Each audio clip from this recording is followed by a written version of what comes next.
Takot na takot kami. Ang sasama na kasi ng mga tao.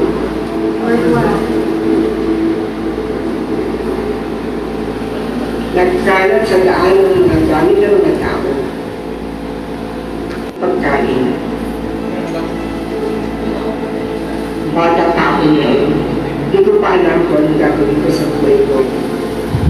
Pero sinabi ko sa sarili ko, hindi ako papayaman. Kasi nakita ko, value ang hindi. Noong mga panahon yun, hindi pa ako nakaalay sa Diyos. Pero may alam na ako din ko pa, nananalangin ako sa Kanya. At ramdam ko, tinulungan niya kami. Noong 1946, nalaman namin na huli pa pala si tatay at yung ate ko. Tuwang-tuwa kami kasi nag-uuli ang pamilya niya. Tumira kami malapit sa Berlin kasi nandun si tatay. Para kami nagkaroon ng bagong buhay. Nagkaroon si tatay ng aklat na The Heart of God. Pinag-aralan namin yun. Yung tatay at ate. Tapos yun, unti-unti, may mga pupunta na sa bahay. Sama-sama kami nag-aaral. Dahil lalo ko nang nakilala si Heko at yung pangako niyang paraiso. Gusto ko sabihin sa iba,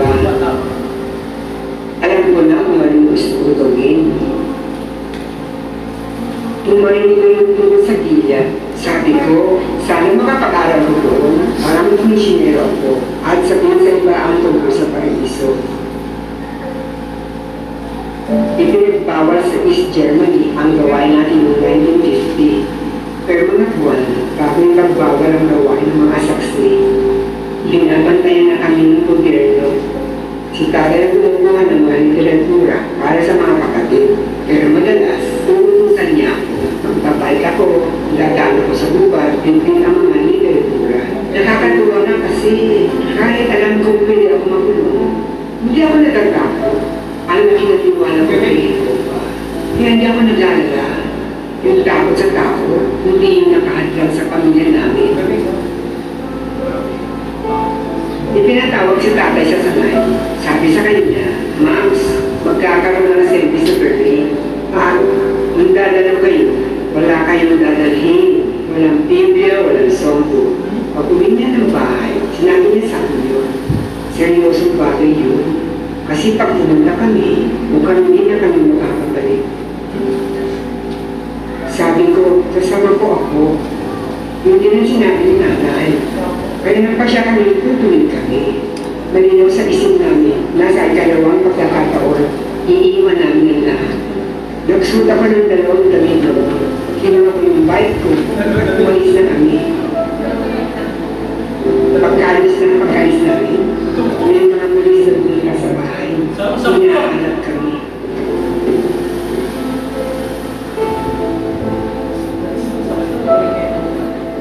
Napaka-espesyal sa akin noon. Ang naging pribilehiyo na makadalo sa service sa Berlin. Hindi ko makakalimutan. Ang naging pasasalamat namin. Kasi nakatibig na kami ng mga napakinggan namin. Natapos ang assembly. Tapos, kinilala kami ng gobyerno bilang mga refugee. Kaya yun, nag-aeroplano kami ng West Germany. Sabi ni Tatay sa amin, sa Germany, 2 beses namin iniwan ang mga ari-arian namin. Naisip namin, subukan namin sa United States. Pagkalan yung naman ang ate ko para sama-sama kami. Sabi ko, uy, abot kamay ko na ang hila. At yun nga ang niya. Napasama ako sa ika-29 na klase ng hila. Natasan ako mag-ingat sa Brazil. Napakaganda doon. Kung ko nakilala ang asawa ko, siya ang executive overseer namin. Ang saya ko kasi nakasama ako sa gawain paglalakbay. Napakalaking pribilehiyo yun. Hindi ko magpapalit sa pera. Ang mga kapapalo tinanggap ko. Napakahalaga ng makapunong buhay. At hindi may bibigay ng pera yun. Hindi nakahaba ang buhay mo dahil sa pera eh. Isipin mo, ito yung ko pa niya para sa akin. Para magkaroon tayo ng magandang kinabukasan. Kaya dapat lang na gamitin natin ang buhay natin para sa Kanya. Kapag nagtiwala natin ang Jehovah, tinutulungan mo siya ng buong puso, tinutulungan mo kaya Yung naranasan ni Sister Ito ko, yun din ang naranasan ng marami sa mga kapatid natin. Panoorin natin ang pag-asalula na patay sa naging karanisan ng ilang kapatid natin. 3 araw na wala na magsimula yung pagsabog. Nung malapit na yung labanan sa amin, nagtago kami. Pero di ko alam kung hanggang kailan kami dito. May mga kakongregasyon kami na nagplano ng umalis ng bansa. Sabi ni Mama, susubukan din daw namin umalis kapag mas-ligtas na. Pero kailan pa? Diyos na niyo pa. Nakikita niyo kung ba kami? Luda, ubusin mo na to. Meron pa naman tayo dun. Mahilig ka talagang magsulat, parang si Papa mo. Salamat po, Lola.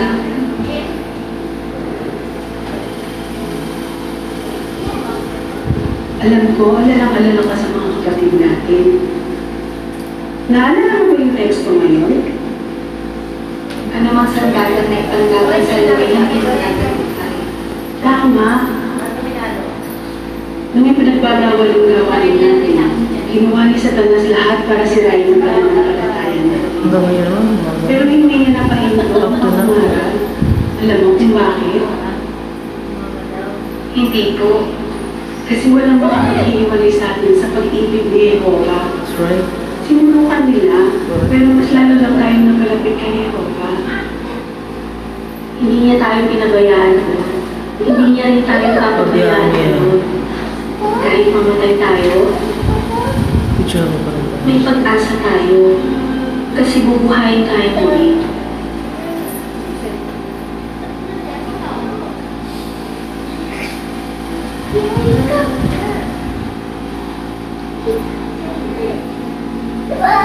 Luda, gising na. Kailangan na natin umalis. Sobrang layo na ang estasyon ng tren.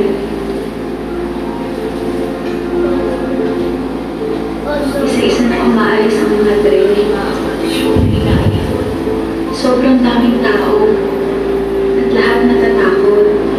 Maraming brother ang inaresto dahil ayaw nila makipaglaban. Pero may ilan na kasama namin. Check daw ng mga sundalo, mga ID natin. Uwi na tayo. Ukraine and Russia. Ilang oras na kaming naghihintay. Hindi ko alam kung kailan pa kami makakasakayan. Yung kalaban niya si Putin eh. Directly.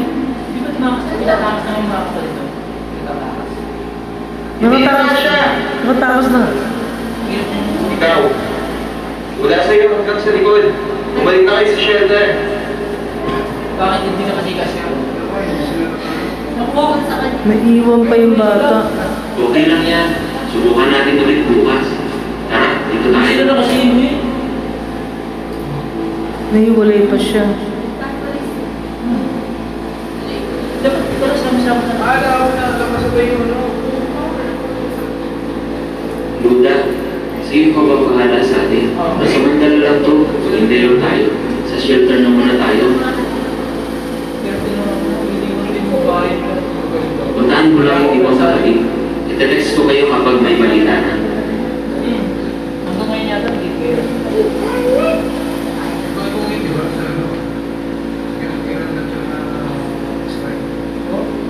Pero nakalasa.